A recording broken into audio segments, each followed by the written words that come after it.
creators of Relevant Magazine, this is the Relevant Podcast.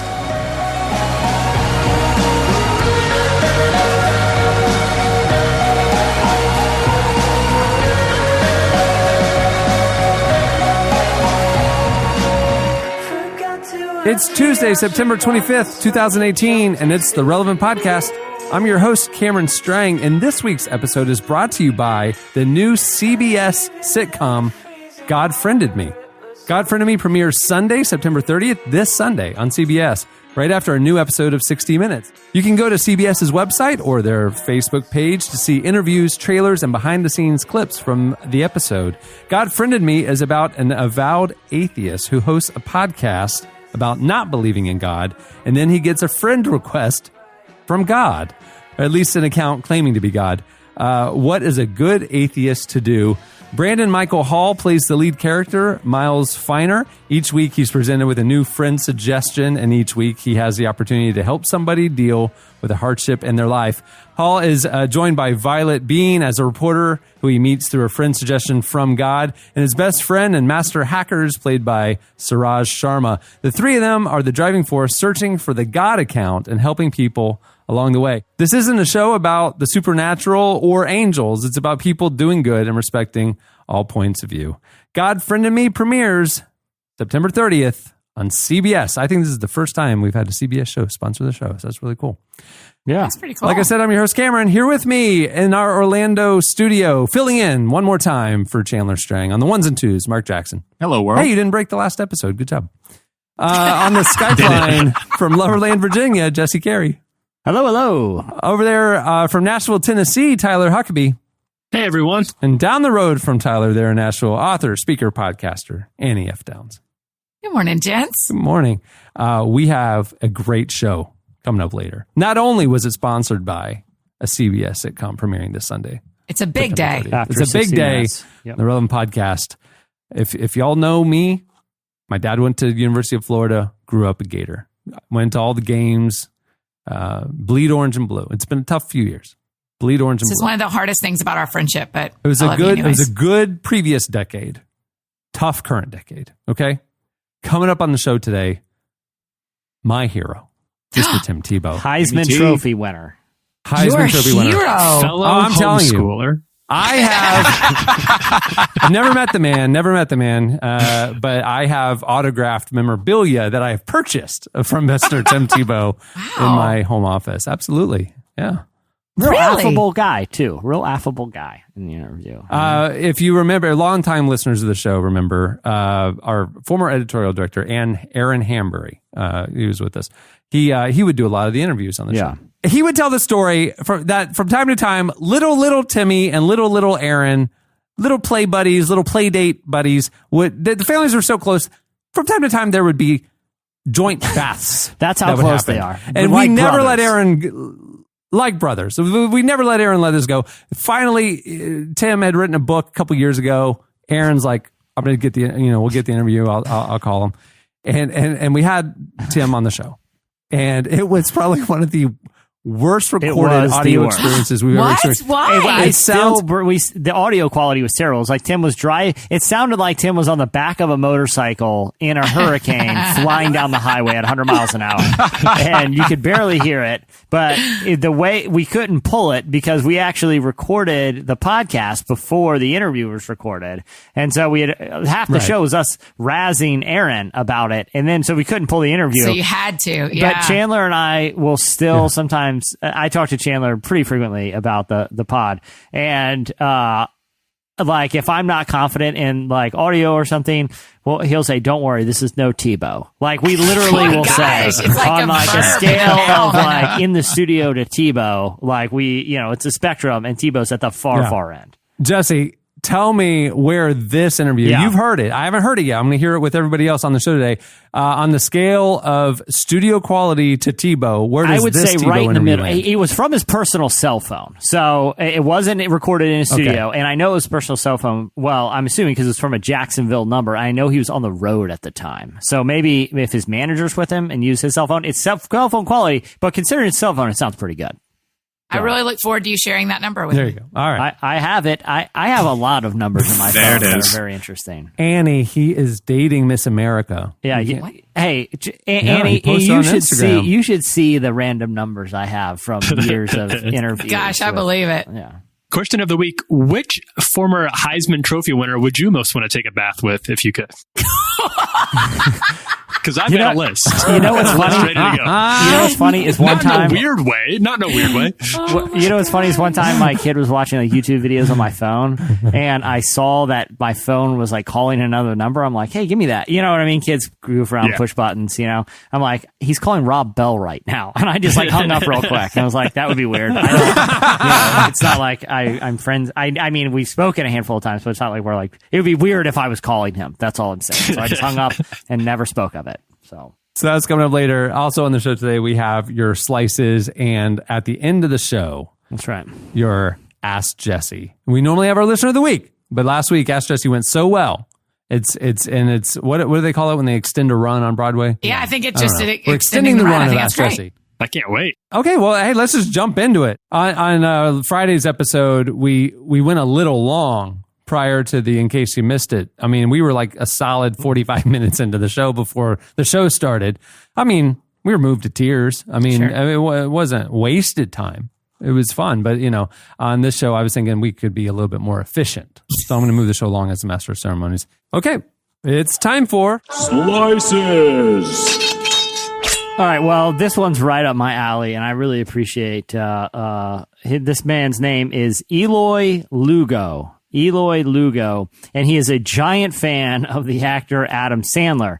And in fact, he's been hosting what he calls the Sandler Con every year, which is He just calls it that. Sandler Con. And what he does is he hosts a 24-hour Adam Sandler movie marathon. He invites people over, and they make people dress up as their favorite Adam Sandler character. They do Adam Sandler trivia throughout the Sandler Con.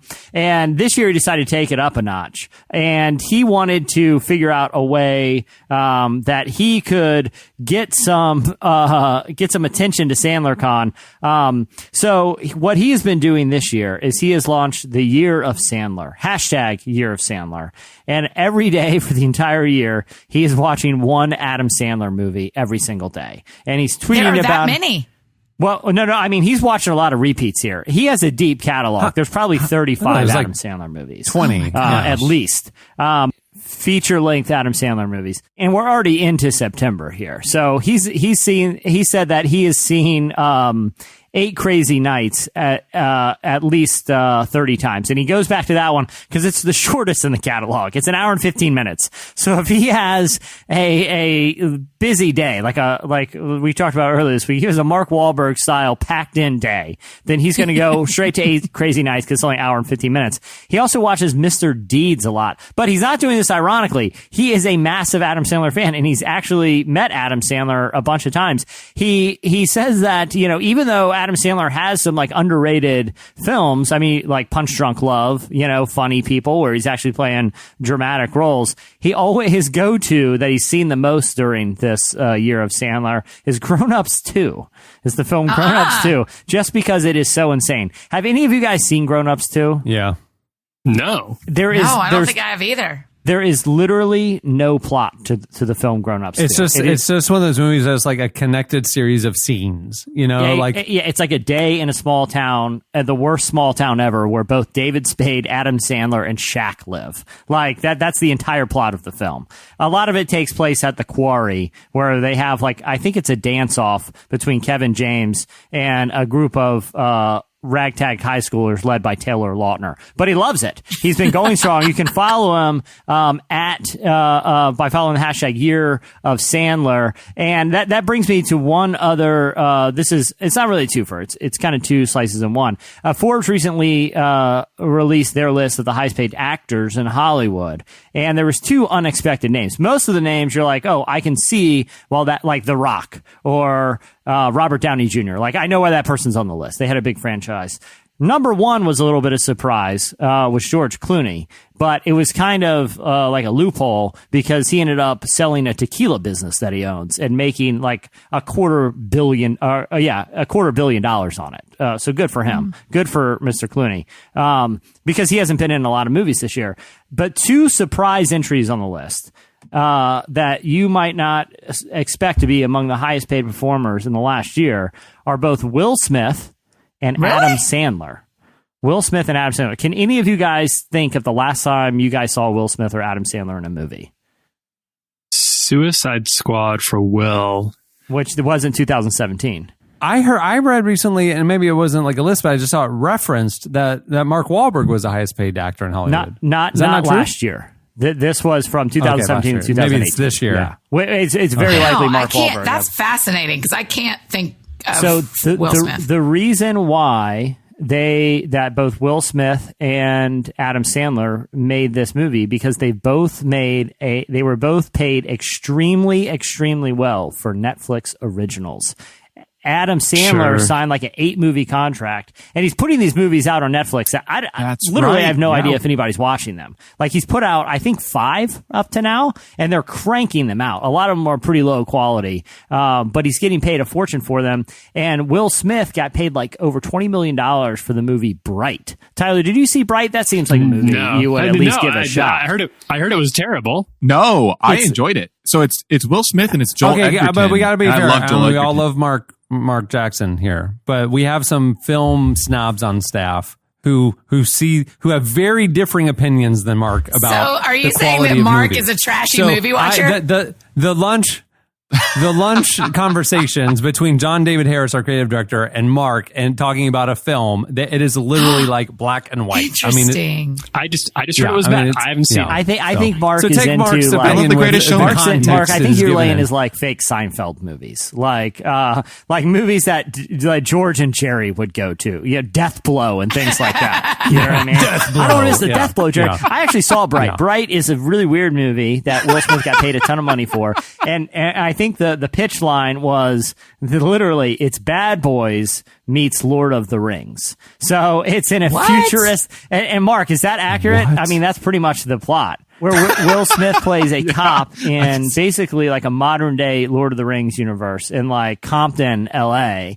But like there's like orgs and elves and, these different species kind of that are intermingling with humankind, and they're in this big crime epic. But all that to say is the tides of Hollywood are turning where Netflix can afford to pay these, actors who, let's be honest, are pretty far outside their prime, I think, from a blockbuster perspective. They can afford to pay them the same amount as like, one of the Avengers makes just to get them to be in like really bad movies. And but why would you want to do that as an actor? Just for, Will Smith doesn't need money. I mean, I don't know his personal thing, but right. I mean, when's the last time when's the last time someone offered him $20 million for a movie? I don't think I don't think people really care. I don't think Will Smith is that big of a draw to the box office anymore. Like we can't even name the last blockbuster he was at. Bonafide hit. Yeah. Yeah, exactly. The interesting thing, just being kind of after the Emmys shifting into Oscar season, I was listening to the news this week, and they were talking about how like what defines a movie moving forward, because obviously after the Emmys, like Amazon Prime streaming shows cleaned up. Equaled, and Netflix had just as many as HBO. And it's like things have shifted. But how will that affect the Oscars moving forward? Like, what is a movie? If like Amazon's putting the same budget and production quality into creating that sort of narrative storytelling, and like the Cannes Film Festival has said, if it's not shown in theaters, it's not considered a movie or a film that they'll consider, and the Oscars are being pressured to kind of make the same assertion. So these huge movie stars are actually just like it would clarify or define that like it is a second tier down, like this is not like television, kind of put streaming services on the same playing field with prestige. It would be that you're a second class citizen if you're making streaming movies, which seems insane to me because for a couple of reasons. Well, one, because like Netflix, I think it was with the Idris Elba movie. What was that? Beast of No Nations that they made a couple of years ago that they wanted to get in Oscar contention. They did like a theatrical release in like 3 theaters to meet like the minimum requirement. But it's like, you know, you'll hear like people like Spielberg or Christopher Nolan or these like big high profile blockbuster directors, you know, really kind of talk down about on demand movies where a lot of them are poor quality, but just because something has a theatrical release, that isn't a signal of quality. It's a signal of a distribution deal. Like even, I mean, it seems like so arbitrary to make a theatrical release the deciding factor whether something's a feature film or not. I think like I could see it eventually in the future coming down to like aspect ratio. Like if you're shot theatrical style, because it's not going to be long between there's vertically shot movies. I mean, the device most people hold in their hands is they watch things vertically. Like more people look at Instagram every day. Jesse. I hadn't thought about that. Than look at TV. We use the aspect ratio that we do because of early film lenses. Like it only makes sense to me that eventually that could be a deciding factor of what's a film and what's not. You know, is it made for a phone or is it made to be consumed like a traditional feature, which now more people watch on big screen TVs? The thing that I always was confused by as Netflix is putting, you know, the same sort of budget into these things, you know, $100 million or whatever for a production budget for a film. If I'm Netflix, why not go put it in theaters for a few months? Yeah. More than make my money back, just like the studios. And then I also have the exclusive rights to it on Netflix forever and ever and ever. You know what I mean? Like build up a fan base and audience, legitimize it, and pay for it. And then you get it for free essentially on your streaming service. Like, why wouldn't they do that? Why not do both and? I mean, it's separate audiences. I mean, there's still people who want to go to movie theaters and also then watch that film on Netflix later. I mean, it's not like they're eroding future views. I don't get it. I don't get why they don't do that. I mean, I literally had not thought about, Jesse, until you just said this, how highly regarded series are in streaming and how lowly regarded movies are on streaming. Like, made for streaming movies, you always are kind of like, but series win awards. I think it'll take their first really big, significant win for a streaming movie. They've had some really good streaming movies and some that have been critically acclaimed and even gotten some Oscar buzz, but you're waiting for that power, that Stranger Things for movies that everybody's talking like, have you gone to Netflix and seen X yet? And it just hasn't happened. But there was something about how big like the movie To All the Boys I Loved Before, like for young true. Audiences.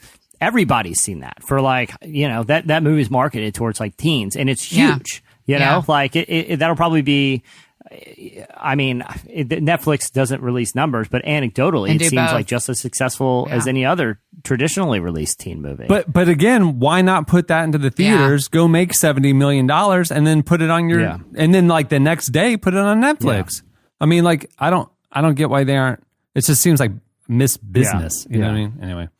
All right, what do you have, Tyler? All right, so I found the study that I thought was kind of interesting. I wanted to see what you guys thought about it. It's a study that came out in a Religion, Brain, and Behavior journal that basically shows it explores a little bit about how behavioral models of parents affect the religious journeys of their children.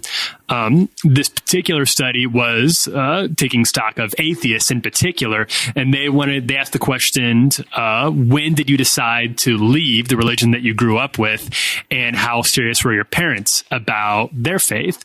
And what they found is that the more that parents practice are open and honest about their religion, practice their faith in the open in front of their kids, the longer their kids are to delay leaving their faith. It still happened, but it took it took longer. But when parents were insincere or unfaithful with their stated beliefs, they had a more difficult time believing their religion was true, and they would leave the faith a lot sooner than that. The author of the study shared 3 main takeaways.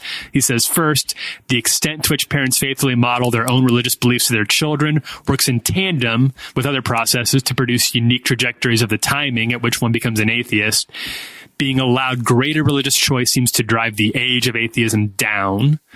So I was a little bit, that's not super surprising, other than the fact that I was surprised that how much of a honest, obvious corollary there is between how parents practice their faith to how their kids view it. Because a lot of the people I know who, a lot of my friends who are atheists, their parents are very sincere, and it was a very difficult thing for them to walk away from those beliefs with their family. But doesn't that seem a little counterintuitive? Where where you said like the to greater degree they allow for more open minded thinking, the less likely they are to become an atheist younger. So like that's true. So I mean, like one of the so the more strict a parent is about enforcing a particular set of religious beliefs on their kids, the more likely they become an atheist younger seems to be the implication of that, where that seems kind of counterintuitive to me. I mean, I understand it. I understand a lot of people are like, well, forget you, mom and dad. I'm tired of being under this. I'm going to, I don't believe in God anymore or whatever. But I don't think a lot of parents would think that's intuitive. I would think that would be the opposite. Yeah, I would think as a parent, and I'm not, I defer to. Well, you have a dog. It's what? I have a dog. You have a dog. My dog is very faithful. Tyler's dog is a heretic. He is a blasphemous. We've given up on him. He has a hairy tick. He was playing in the woods, and he has. He's a hunting dog. They call that breed out in Tennessee, where Tyler is the heretic. Oh, we're done here. That's so good. I think it's easy for. Sorry, for can me. I add one more terrible joke real quick? Yeah, since of course. Since I'm already derailed your slice with a terrible Southern accent.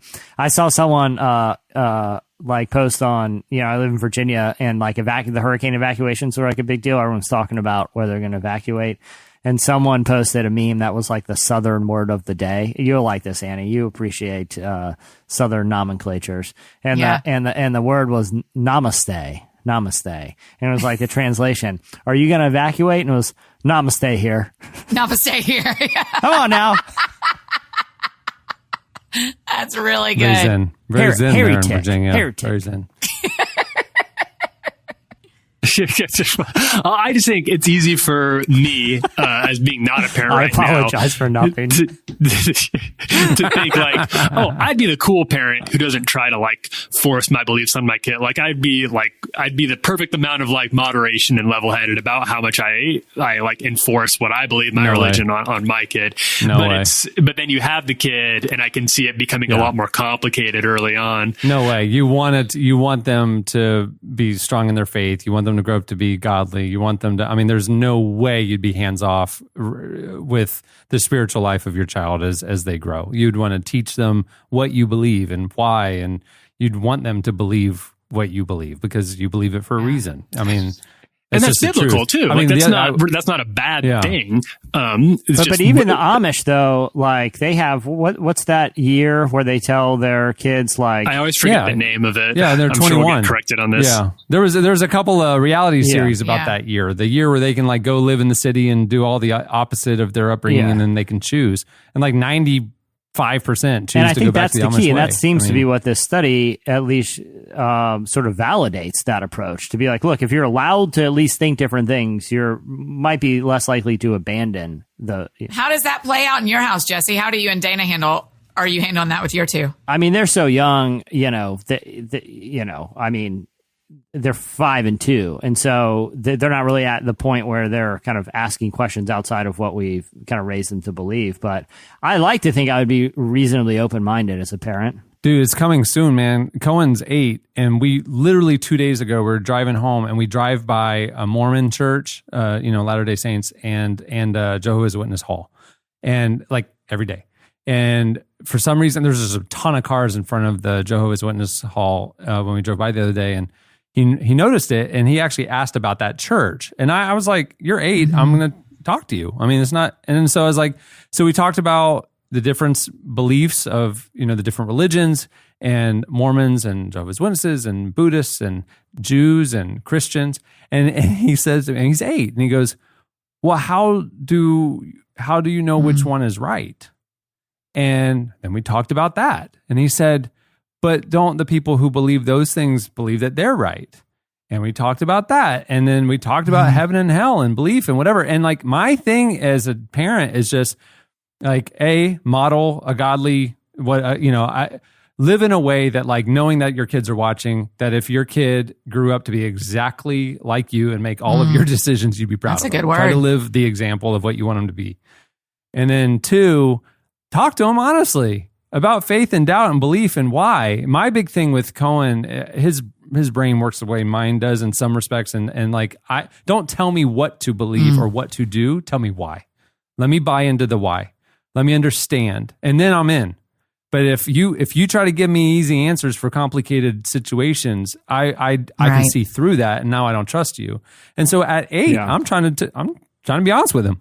And I hope as he gets older and we can have those conversations candidly, I would be too. But like, hopefully through that process, my hope would be that he would become passionately in love with Jesus as he already is at 8, and hopefully will continue to grow in his faith and have a well-rounded worldview and not like a sheltered blinders on worldview. I think that when I hear that studied, Tyler, that's what I take away. It's like the parents who just say, believe this because I'm telling you to believe it. Yeah. Those kids jump ship. But maybe the parents that actually are honest about their faith journeys and like their kids can relate to them and they can understand why you ended up believing what you believe, mom and dad. Maybe they can buy into that and maybe they don't have to make the same mistakes you did, or you know what I mean? But like, I think it's just the whole trying to tell the kid exactly what to do and, don't treat them like, like they're thinking people. They are thinking people. I don't know. I don't have all the answers. He's only 8. Yeah. People who have teenagers probably have a lot more wisdom. Yeah, I was going to say, the tough thing is, I'm sure you guys to some degree are the same way. I'm sure everyone's like this, but my faith looks way different than it did when I was my kid's age. Like, and my belief system has evolved in a way where the answers I was told, gosh, no kidding. I don't know that I believe them anymore. You know what I mean? I believe it's evolved, hopefully in a healthy way. You know what I mean? But like, it's going to be a challenge because, the other thing too is like, to Cameron's point, it's like encouraging them to be able to understand and to ask questions and know that that's good. Like that questioning things is a positive thing, not a negative thing, because I feel like too many people are told, don't question this, just believe it. And questioning is a sign of doubt, and doubt will lead you down a dark road where it's like, I'm pretty sure God's comfortable with answering your questions if you ask him. My 8-year-old literally asked me that, how do we know that Christianity is right if those people who are going to the Jehovah's Witness hall believe that they're right? Like, how do we know? And then like, how do they there's a lot not there. know? Like, that's a loaded question because then we were just coming back from dinner, I mean, but like, let's go through that. Let's talk about the Holy Spirit. Let's talk about kids' conviction. Let's talk questions about kind what of the Bible foist says. their own like existential crisis on you, and you're like, well, I don't. And he's like, they're at their church right now. They think they're totally right and that we're wrong, And how do we know? And I was like, well, ultimately, we believe what the Bible says. And that sounds like a great question to ask your Sunday school teacher. I came with the perfect answer. Because I said so. Because I said so. Exactly. But Cohen Strang, we are Orlando Magic fans. He's trying to reject that too, by the way. He's going to be a basketball atheist, and I'm really upset about that. And the thing is, like, I used to think about this a lot because even people who, I'm friends with that don't share my faith, that don't call themselves Christians, or have their own ideas. Like, I used to feel a lot of pressure to be able to answer those questions in the right way, but then, like, you kind of realize, look, grace and the Holy Spirit have a huge role in this thing, that there's more harm in neglecting that than trying to make up for what you think you need to do. Like the old Billy Graham thing just hand him a Ravi Zacharias book. Yeah. I mean, I don't know. It's God's job to judge, the Holy Spirit's job to convict, and my job to love. And it's like, look, I have to know to a degree I can try to my best to answer every question, but, or Chesterton, where he talks about the difference between the mathematician and the poet, where the mathematician goes crazy because he tries to build a bridge to the infinite, and the poet learns how to be comfortable swimming in the sea. Like, you have to be willing to say, I don't have the answer to these questions, but the Holy Spirit, faith, and grace are going to make up some of the room here, you know?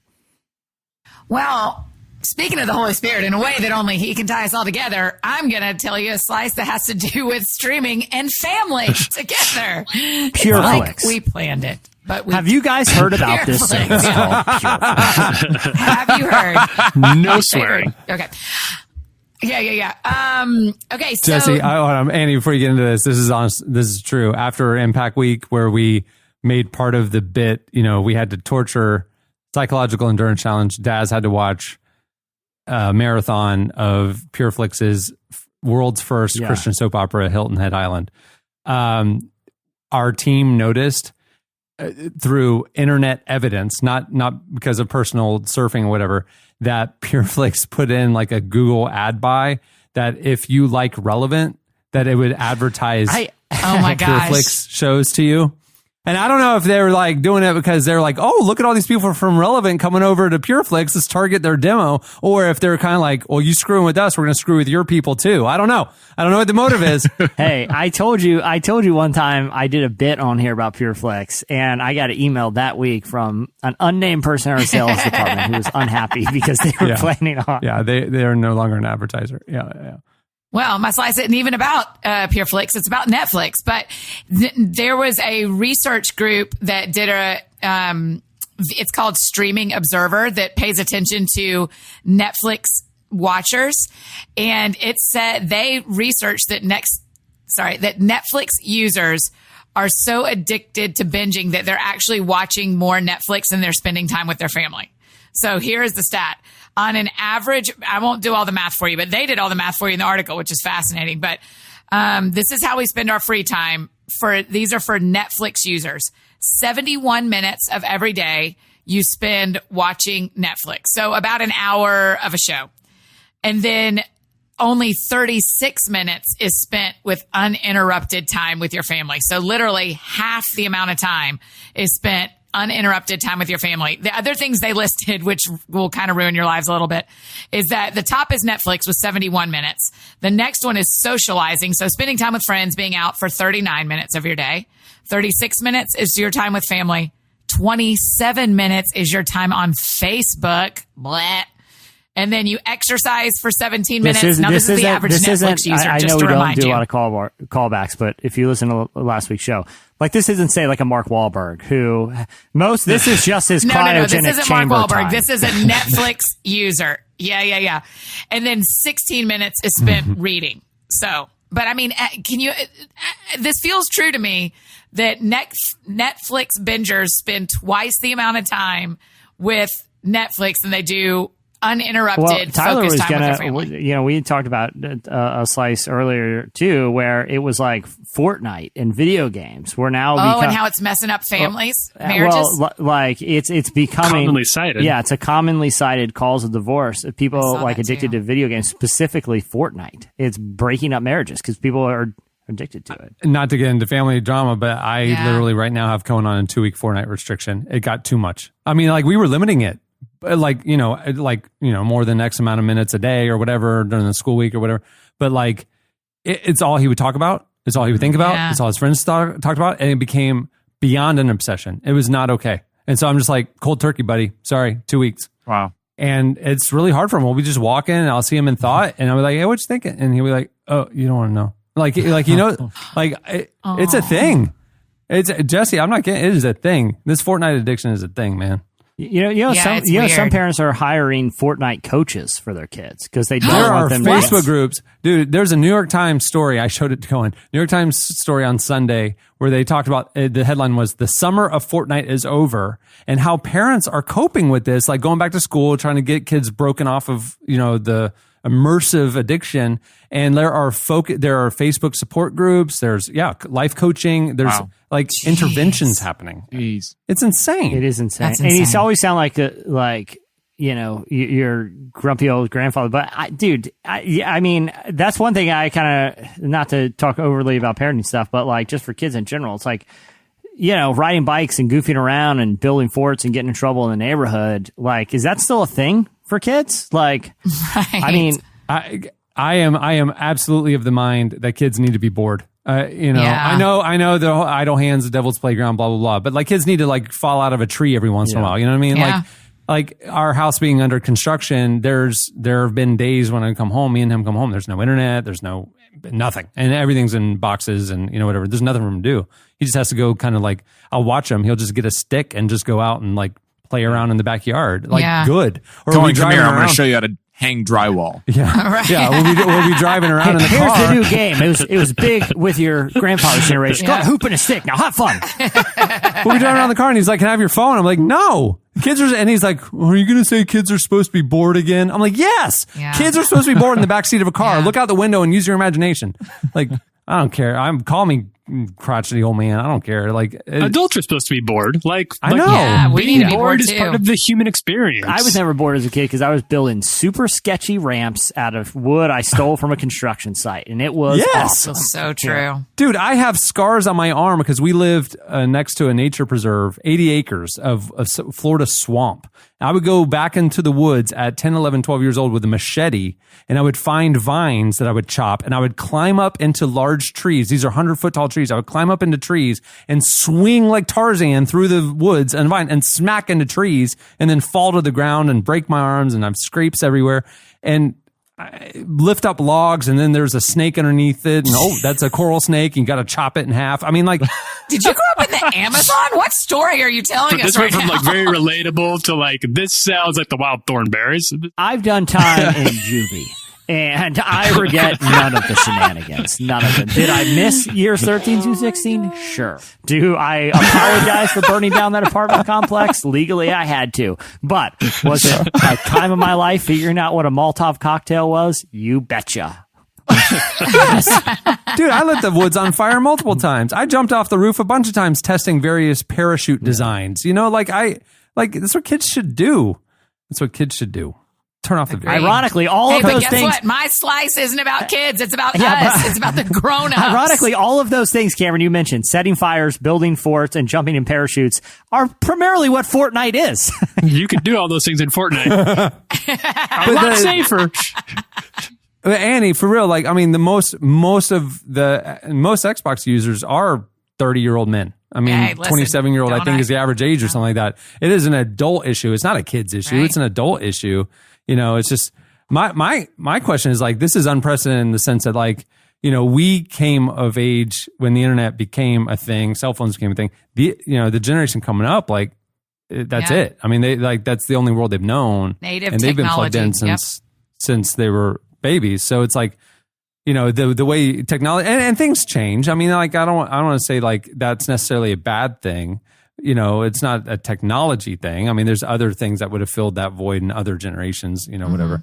But like, you know, we got to be mindful Yeah. of this, and things are rapidly affecting our lives and how we're spending our time. Like to your Netflix thing. I mean, it's like we're mindlessly inhaling that much Netflix.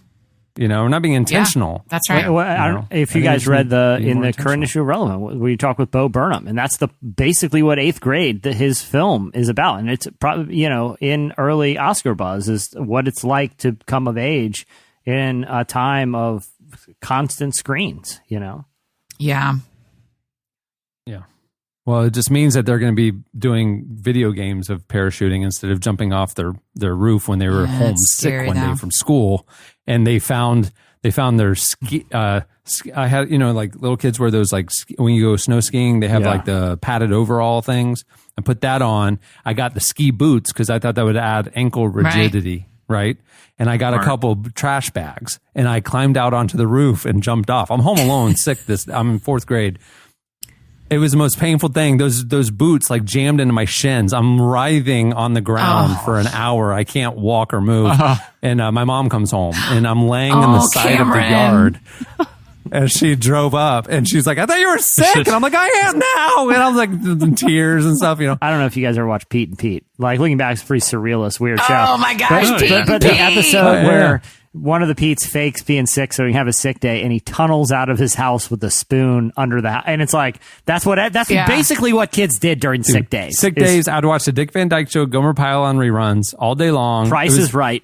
Price is Right, of course. It was incredible. Yeah. I then would get bored in the middle. Now, when did it become okay for you to leave a second or third grader home alone all day because mom and dad worked? Because that's what happened on my sick days. I was home alone.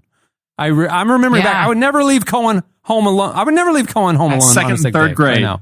But like, that's what they did. And then my mom would come home, and I've done things because I would get bored and like, done things. and like, so like I remember I've done things. One time I set up our back porch as a retail enterprise. I had a huge sign, Cameron Enterprises, and I set, which was going to be theme parks, publishing, and retail. Okay. So I set up my first pop-up shop as Cameron Enterprises, and I basically merchandised all of my toys on our back porch. I got in so much trouble because I was supposed to be home sick that day. And I was like, you should be proud of me. I'm entrepreneurial and I'm 9. And no, I got in huge trouble.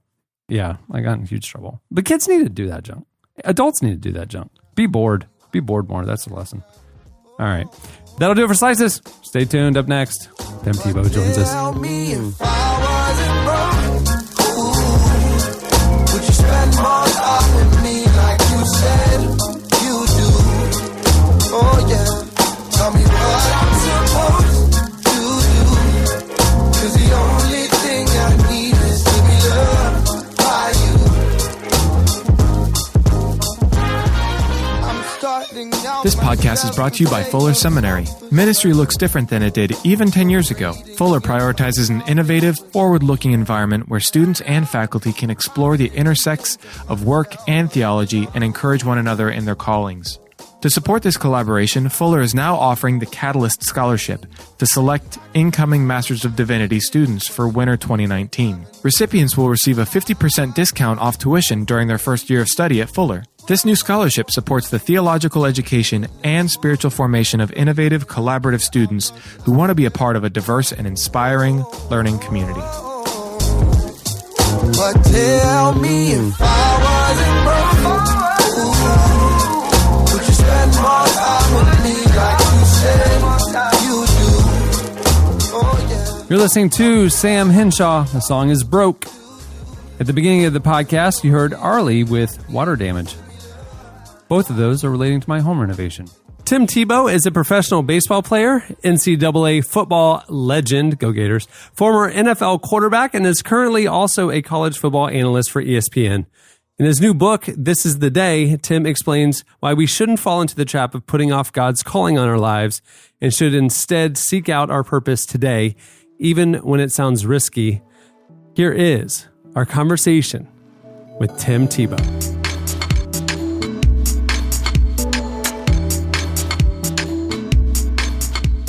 We've got your book. This is the day. Reclaim your dream, ignite your passion, live your purpose. It's all right there in the title, I feel. So what was the sort of personal thing that was going on in your life that kind of compelled you to write about this topic?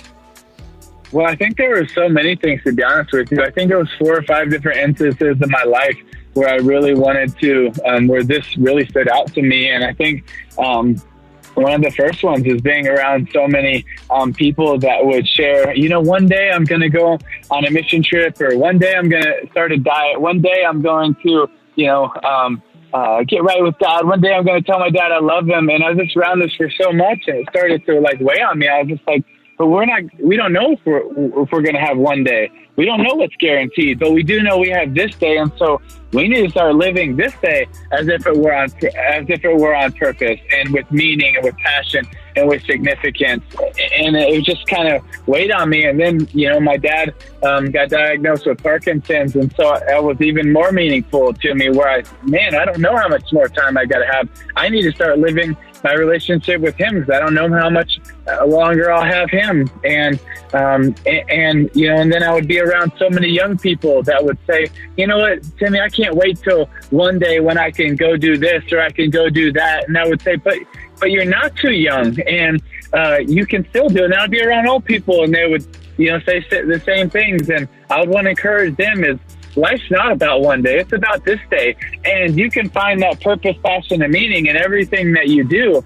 It might not be to have the biggest platform, but you can be able to transcend everything you do, whether that's going to the grocery store or it's hanging with friends, or it's in your own school, or it's with your family. If you can find the purpose and the passion in that. And then I also wanted to encourage people that, to go after their dreams, to go after what God has put on their heart, and not be scared of what the naysayers are going to say or of falling short, but being able to have the courage to take a leap of faith and go after it. Because I believe the regret of not going after something is always the greatest form of regret. Whether you're able to reach that dream or you're not, at least you went for it and you were really striving for what's on your heart. That's a cool idea, man. And I'm wondering, for you, was there a moment either in the NFL or in broadcast or in baseball where you were feeling a similar sense of being stuck that you were encountering when you were talking to all those people? Well, I think for me, I had to make that decision when I chose baseball. Yeah. Most of the people were, why would you do this? Why would you do that? Why would you, take a chance, of being ridiculed, made fun of? And I would say because it was on my heart, because it was something that I was dreaming, because it's something I wanted to pursue. And I wanted to encourage people that they can pursue their passions, and they can pursue what's on their heart. And it doesn't mean it's always going to be easier. It's going to be, or it's going to necessarily be perfect. But I wanted to encourage people that this is the day where they can start living, the dreams that they have and that God has for their life, and they don't have to just stay stuck in the ordinary and the mundane. Yeah, as you were contemplating making that switch, I'm sure you anticipated a lot of the criticism, but what kinds of fears or doubts entered your mind, and then how did you look to overcome those? Well, it's all of those things of, all right, I'm going to have a lot of criticism. There's going to be a lot of naysayers. Very few people will believe I'm going to do this. But honestly, am I going to let all that define me? Am I going to let other people and their opinions define my life and what I want to do? And unfortunately, I feel like a lot of times we let other people define us. We let other people and their opinions define us instead of letting our hopes and our dreams and what God has put in our heart and who we are in Him define us. And I want to encourage people that the world doesn't get to define you, because God already has, and He loves you and He has your back. And so the things that He's put on your heart, why not go out in there and believe in yourself and His plan for your life and go fight for your dreams? Yeah, that's something I think distinguishes this book a lot, is it kind of has that foundation of faith. I mean, there are obviously so many self-help books and so many places people turn to advice and get out of ruts and feel unstuck. But in your words, why do you think it's important to include that faith element and talk about that identity in Christ amid this change and this conflict that people experience? Well, it's such a part of my life, and it's not just what I do, but it's who I am. More importantly, it's whose I am. And I wanted to encourage the readers of this book that God has a plan for their life and a purpose for their life, and to be able to take the next step in faith and go after what He's put on their heart, and to live with open eyes, to live with open hands, to live with meaning and purpose and passion. And it's not just all for your dreams, but it's to be able to look around and see people that are hurting and help them out, and to have meaning. And the greatest way we have meaning is by loving God and loving people, and to be able to find that in the mundane and the ordinary, but also to be able to transcend whatever it is that you do in your life to something that has purpose, right? And so for me, it's not just playing a game, football, baseball, basketball, whatever it is, but it's looking how it can transcend that into something, encouraging teammates, encouraging fans, coaches, right? To make it more than a game, And I believe that, and, shared different illustrations of how we could do that. But I also wanted this book to be very applicable, right? Every chapter, there's something that we can do. There's getting up, there's going after. It's not just, like go help yourself. Not at all. It's understanding the God of this universe has a plan for you, and let's go try to live that out every day. Let's be aggressive. Let's live on our toes, not our heels, but being ready to take on life and try to impact it and not just sit back and do nothing.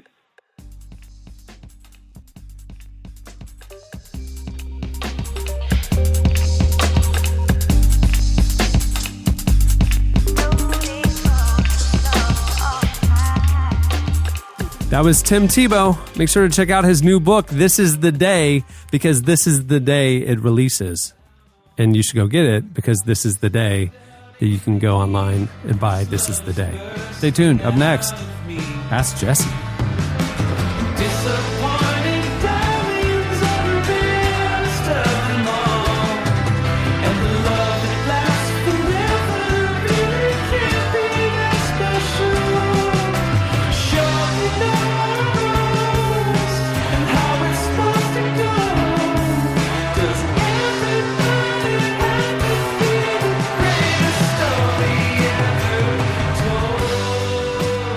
You're listening to Father John Misty. The song is Disappointing Diamonds Are the Rarest of Them All. Okay, this is the spot in the show where we have been doing our Listener of the Week, and we'll get back to it. You guys are great. You're very interesting. You're still sending us your facts about yourself. It's been fun to see. But we decided to take a little breather and do a couple weeks of Jesse Carey being your very own life coach. You've been on Twitter asking Jesse to help solve some of your life conundrums with the hashtag Ask Jesse. Now, I did see that we tweeted this week, Ask Relevant Jesse, but it's been just hashtag Ask Jesse. You've been hitting us up at Relevant Podcast. Jesse, what I'll do is I'm going to throw you a couple of the users' conundrums. Okay. And then maybe you and maybe Annie and Tyler can chime in. Sam Massey asked Jesse, I'm a freshman in college and I love pranks, but I'm a serious loss for ideas. I want to hear some of Jesse's ideas because I know he was big on the prank scene in his college days. Ask Jesse. So, Sam Massey. What did he say what kind of college it was? No, just freshman in college. Freshman in college, and he wants... Do you notice that it keeps being the same age bracket who asks you for advice, Jesse? Just take a note of that. I know. It's people at the most pivotal time in their life turning to the wisest person. Actually, the next two that I have locked and loaded are major life transitions as well. So, yeah, I mean... Yeah.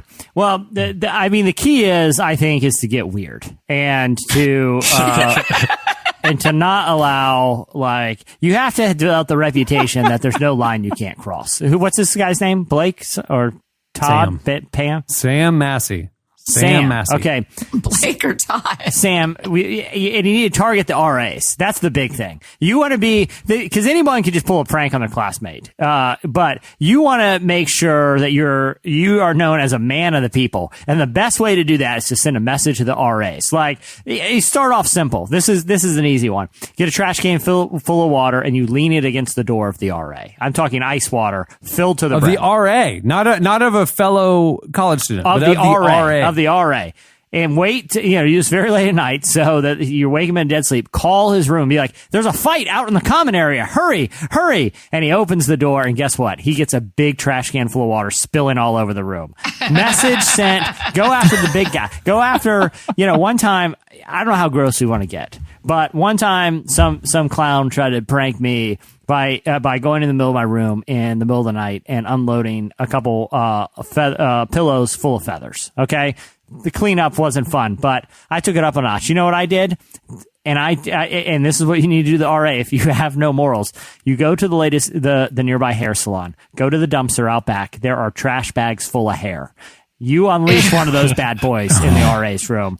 Guess who's messing with you now? Nobody. Hey, I've disassembled. That's horrible, Jesse. I've gone to one of the wings of a floor that did some things not nice to our floor.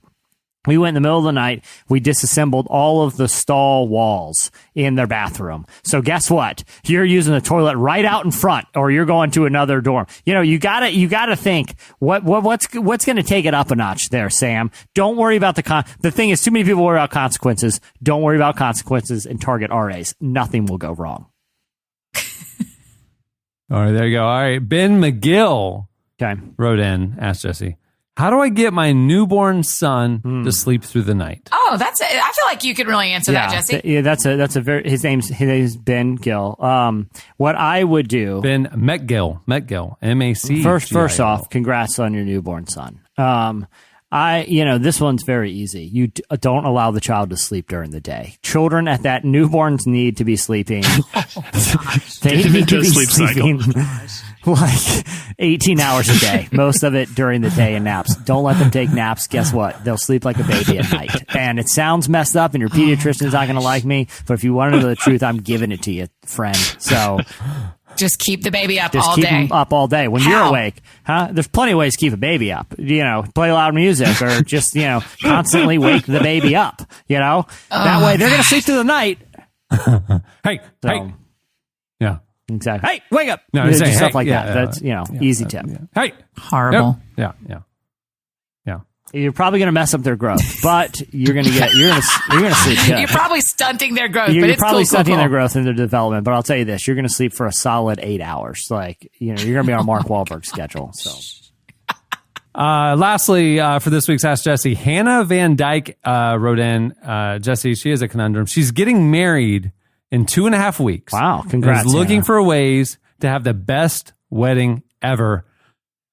This Relevant Podcast, I'm looking for Ask Jesse for help. This is so easy. If I were her, I would call in her great grandfather, and I would ask him. I'm assuming this is Dick Van Dyke's great grand. You said Hannah Van Dyke. I would I would ask Dick to walk her down the aisle, and guess what?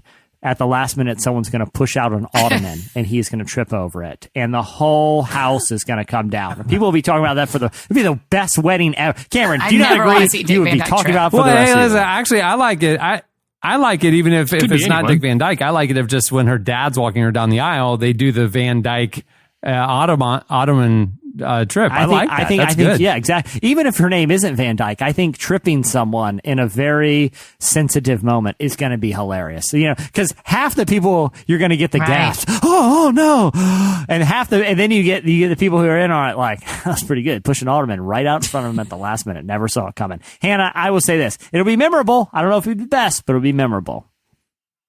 Jesse, you did memorable things. You and Dana. I mean, like when you guys were newly engaged, you did a photo shoot wearing matching outfits on the beach, and I found it. I don't even know how you ever were in possession of it, but. And I found it when we moved. It got put in a podcast box, and I found it. And when we got that promotional picture frame from the Oprah Winfrey Network, I thought, well, this is the perfect frame for the Jesse engagement photo of he and Dana with his floppy hair and his white shirts and khaki pants, and sitting on the beach, looking ever so lovely, young Jesse. And I have it framed, sitting on my desk. It is the only item on my desk. Is this frame picture of you. Do you want to know a true story like from that era? Like that was shortly after I graduated college. I literally went to the mall. I was in a Hollister, and I swear, I don't know if it was just a look. I'm not making this up at all. I got offered a manager position by walking into a Hollister. No, I was like, you guys know nothing about me. Like I literally walked in off the street, and on the qualifications of my current hair alone, I'm being offered a management position. You looked like a Hollister manager. I swear to you, that's a true story. That's hysterical. I mean, that's what I managed a Hollister in college. Did you? And the extent of my qualifications where I went in, somebody asked me if I had any retail experience. I said yes. They asked me what music I liked. I told them. They asked me what I did on the weekends. I told them that. And then next thing I walked in the next day with the job. Listen, all I do is I watch the OC, I listen to something corporate, and I put on tons of cologne. Do I have the job? All right. Well, that there's a lot of Ask Jesse questions, but those are just a few. It's great. Keep the questions coming. You can just use hashtag Ask Jesse, and we will find them. And I think we'll keep this going for another week. It's been fun. Well, hit us up on Twitter. Use hashtag Ask Jesse, and we will read your questions or your conundrums, your life crises on next Tuesday's episode of the podcast. Well, many thanks to the show's sponsor for making the episode possible. God Friended Me premieres September 30th, this Sunday on CBS. Make sure to check it out. Also, thanks to Tim Tebow for joining us. You can follow him on Twitter at Tim Tebow. He's got a pretty good Instagram feed as well. And his new book, This Is the Day, is out now. Go Gators. Well, the new issue of Relevant is available now. It features Johnny Swim on the cover. I don't know if you followed Chip Gaines' Twitter feed or Instagram feed, but he loves the new issue. Oh, yeah. Mr. Big Chip fan. Gaines. Big fan. Big fan. We're not kidding. Go scroll back. Last week, he posted a picture of our new issue because they're good friends with Johnny Swim. And really because he loves Relevant. I mean, here's the thing. He probably didn't just buy that issue because of Johnny Swim. He probably was already a subscriber. It's like, hey, look who's on the cover. What good taste this magazine has. Bo Burnham's also in the issue. Foster the People, Christine Kane, W. Kamau Bell, Francis Chan. I mean, that is a stacked lineup. I love the lineups, Jesse and Tyler, when we read the list of articles, and it's just like literally no other magazine in the world would have that collection of voices. Very true. Topics. Yeah. It sounds like a dinner party where you I love it. Like everybody else said no, except for like the one random group person from each different group of friends. You're like, well, we're gonna have to find a way to make a conversation here. W. Kamau Bell, by the way, I don't know if you guys saw the trailer for the final season or the final couple episodes of Anthony Bourdain, but he travels with W. Kamau Bell to some locations, and they had a little mini interview with him. It was moving, but I'm glad he's in the issue. That was one. I also feel like, again, this is going to sound like self-promoting, but like a lot of these conversations are conversations these people would also have nowhere else. I mean, we played the thing with Foster the People last week about opening up about faith, and W. Kamau Bell talking about beliefs. I mean, that's hopefully people are able to dig into that. You can view the issue online at relevantmagazine.com. You can also pick it up at newsstands nationwide. It's in most Barnes & Nobles, and if yours doesn't have it, ask for it. If you like the show, head over to iTunes and leave a rating and a comment there. It helps other people find the show and helps us out in their algorithm. If you don't like the show, keep it to yourself. While you're on iTunes, check out the trailer for season 2 of the Love and Money podcast. It's part of the Relevant Podcast Network, and it's coming out. Oh, it's out now. The trailer's out now. The show's going to debut in like a week or so. We have a new cast member, which you want to check out the trailer to find the scoop on. And while you're online, you're browsing around, we also have some new videos with Johnny Swim that we just put up. The relationship Q&A with him. It's really funny. Their performance videos from our studio are up. You can check that out on our YouTube, the Relevant YouTube channel. You can also check it out at relevantmagazine.com. Don't want to miss those. And last but not least, we're hiring. Head over to relevantmediagroup.com to learn more about our open positions and to apply. Specifically, we're looking for sales, editorial, operations, lots of stuff happening. We want some new blood. We're excited. Check that out. Well, on that note, we will wrap things up. I'm Cameron Strang. I'm Jesse Carey. I'm Tyler Huckabee.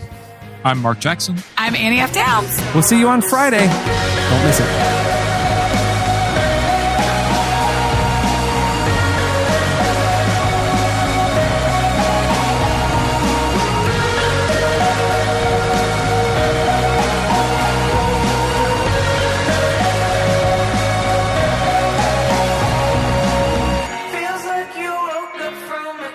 Thank you for listening to the Relevant Podcast. If you like what you heard, be sure to leave us a review on iTunes. Check out other shows from the Relevant Podcast Network in the podcast section at relevantmagazine.com. And while you're there, browse exclusive podcast merchandise at our online store. Make sure to subscribe to Relevant Magazine. Info is available at relevantmagazine.com/subscribe.